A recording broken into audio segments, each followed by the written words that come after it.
Brain strokes అనేది మనం prevent చేయగలమా అంటే రాకుండా ఆపగలమా? అది ఎలాగో ఇవాళ మనం మాట్లాడదాం. మనతో ఉన్నారు డాక్టర్ తేజ గారు ఫ్రమ్ తేజ స్పైన్ క్లినిక్. నమస్తే అండి. నమస్తే అండి. బ్రెయిన్ స్ట్రోక్ అనేది మనం ముందుగా గమనించి రాకుండా ఆపగలమా? మనకి బ్రెయిన్ స్ట్రోక్స్ ఇప్పుడు నోవేడేస్ చాలా వరకు కామన్ అయిపోయినాయి. ఈవెన్ 25 years 30 years ఇంతకుముందు 60s 70s లో చూసేవాళ్ళం కదా. సో ఇక్కడ ఏంటి అంటే మనకి బ్రెయిన్ స్ట్రోక్స్ చాలా వరకు చెప్పాలంటే లైఫ్ స్టైల్ అని చెప్పొచ్చు ఫస్ట్ థింగ్. నెక్స్ట్ ఎక్సర్సైజెస్ అండి. Exercises for body and mind రెండింటికి ఉండాలి. ఒకటి మనకి ఏంటంటే వరకు ఏంటంటే ఎక్సర్సైజెస్లో కార్డియోవాస్కులర్ ఎక్సర్సైజెస్ చేస్తుంటాం మనం, సో ఫిట్నెస్ కోసం.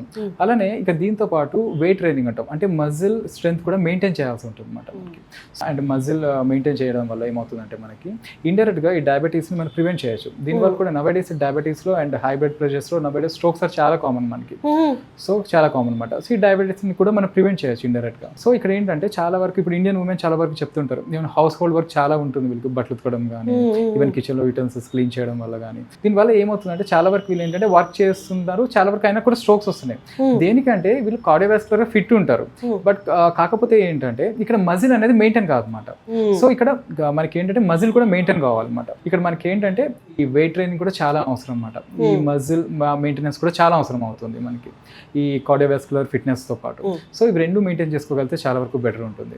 అలానే హై స్ట్రెస్ జాబ్స్ అంటమాట. ఈ స్ట్రెస్ జాబ్స్ లో కూడా నవేడేస్ చాలా కామన్. ఇందులో పీపుల్ అనేది హై స్ట్రెస్ జాబ్స్ లో చాలా వరకు ఫిట్ ఉంటారు అండ్ స్లిమ్ ఉంటారు. కాకపోతే వీళ్ళలో ఏంటంటే ఈ స్ట్రెస్ వల్ల ఈ బీపీ ఫ్లక్చుయేషన్స్ చాలా వరకు ఉంటాయి. దీంట్లో ఏంటంటే స్లీప్లెస్నెస్ అనేది నవేడేస్ కామన్ అయిపోయింది. సో ఇరిటేటింగ్ ఉంటుంది అండ్ డెసిషన్ మేకింగ్ లో చేంజెస్, ఈ కాగ్నిటివ్ ఫంక్షన్ ఇంపైర్మెంట్ ఉంటుంది.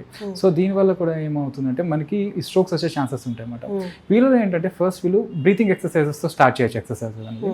అలానే మైండ్ఫుల్నెస్ మెడిటేషన్ అంటమాట. ఇప్పుడు ఫర్ సపోజ్ ఏదైనా ఇంట్లో వర్క్ చేసుకుంటున్నారు, ఆ వర్క్ ఒక 10 minutes వర్క్ ఉంది, ఏదైనా వర్క్ చేసుకుంటే క్లీన్ చేయడం ఏదైనా ఒకటి, ఆ వర్క్ మీద ఫోకస్ చేయడం అనేది బెటర్. ఆ వర్క్ మీద ఫోకస్ చేయకుండా ఆ వర్క్ అయిపోయే లోపల ఒక 100 ఆలోచనలు వస్తుంటాయి మనకి. దానివల్ల ఏమవుతుంది, స్ట్రెస్ ఎక్కువ అవుతుంది మనకి. సో దాన్ని మైండ్ఫుల్నెస్ అంటాం, మైండ్ఫుల్నెస్ మెడిటేషన్ అనొచ్చు అనమాట. సో ఏదైనా వర్క్ చేసినప్పుడు దాని మీద ఫోకస్ చేసుకోవడం వల్ల కూడా మనకి బెటర్ ఉంటుంది. సో ఆ వర్క్ డైవర్ట్ కాకుండా, అంటే 100 ఆలోచనలు చేయొద్దు మనం వర్క్ చేసుకుంటున్నప్పుడు. సో మనకి ఇక్కడ ఏంటంటే బ్రీతింగ్ ఎక్సర్సైజెస్ చాలా హెల్ప్ అవుతాయి. అలానే కార్డియోవాస్కులర్ ఫిట్నెస్ అవసరం, అలానే మజిల్ కూడా మనం మెయింటైన్ చేసుకోవాల్సి ఉంటుంది. అండ్ ఫిక్స్డ్ టైం స్లీపింగ్ అని చెప్పాలి. మినిమం 6 to 8 hours స్లీపింగ్ అనేది చాలా ఇంపార్టెంట్. అండ్ న్యూట్రిషన్ డెఫిషియన్సీస్లో కూడా, ఈవెన్ B12 డెఫిషియన్సీస్లో కూడా, నవేడేస్ మెగ్నీషియం డెఫిషియన్సీస్లో కూడా ఈ స్ట్రోక్స్ అనేది చాలా వరకు కామన్ అనమాట మనకి. సో ఇవన్నీ మనం మెయింటైన్ చేసుకోగలిగితే ప్రివెంట్ చేసుకోవచ్చు. అంటే ఎక్కువగా స్ట్రెస్ తీసుకోవద్దు, ఎక్కువ టెన్స్ అవ్వద్దు, ఎక్కువ ఎమోషనల్ కాకూడదు మనం. సో ఇవన్నీ మనం చేసుకుంటే సరిపోతుంది. ఇప్పుడు చూపించబోయే మీకు పేషెంట్ ఏంటంటే ఈయనకు ఒక 1 year అయింది స్ట్రోక్ వచ్చి. సో వేరే సెంటర్స్కి వెళ్ళారు కానీ అంత రిజల్ట్స్ లేవు అన్నమాట. సో వెళ్ళినప్పటికీ కూడా ఏంటంటే ఒకరు సపోర్ట్ తీసుకొని నడవాల్సి వచ్చేది. ఇక్కడ మేము స్టార్ట్ చేసి ఒక 2.5 months అయిపోయింది. సో ఇప్పుడు ఏంటంటే వితౌట్ సపోర్ట్ నడుస్తున్నాడు. ఆయన యాక్టివిటీస్, ఆయన ఈవెన్ వాష్రూమ్ యాక్టివిటీస్ కూడా ఆయన సెల్ఫ్ చేసుకోగలుగుతున్నాడు. సో ఇంతకుముందు వచ్చేదంటే ప్రతి యాక్టివిటీ కూడా ఒకరు హెల్ప్ కావాల్సి వచ్చేది. సో ఇప్పుడు అదే పేషెంట్ మీకు చూపించబోతున్నాను, ఒకసారి మీరు మాట్లాడచ్చు. నమస్తే అండి. నమస్తే అమ్మా. ఏంటి ప్రాబ్లం ఏంటి మీకు? నాకు కుడికాలు కుడి చేయి కొద్దిగా ప్రాబ్లంగా ఉందమ్మా. వేరే హాస్పిటల్లో చూపించుకున్నప్పుడు నాకంత ఇంప్రూవ్మెంట్ అనేది అనిపించలేదు. ఈ హాస్పిటల్ గురించి తెలిసిన తర్వాత ఈ సార్ దగ్గరికి వచ్చాను. వచ్చిన తర్వాత నాకు కొద్దిగా పర్వాలేదు, బాగుంది అనిపించింది. ఓకే, ఇప్పుడు కదిలించగలరా చేతి కాలు? ఇంతకుముందు కదిలేయడమ్మా, ఇప్పుడు మాత్రం కొద్దిగా ఇట్లా చేసుకోవచ్చు.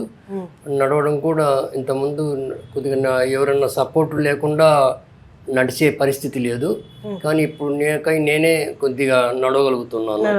వాష్రూమ్ కది మీరు వెళ్ళగలరు కదా? నేనే వెళ్ళగలుగుతున్నాను. ఇక్కడ ట్రీట్మెంట్ అయిన తర్వాత నాకు కొద్దిగా సపోర్టెడ్ లేకుండా కూడా నేనే పోగలుగుతున్నాను. మెల్లిగా నడుచుకుంటూ వాష్రూమ్కి వెళ్ళగలుగుతున్నాను. ఓకే, సరే, థ్యాంక్ యూ.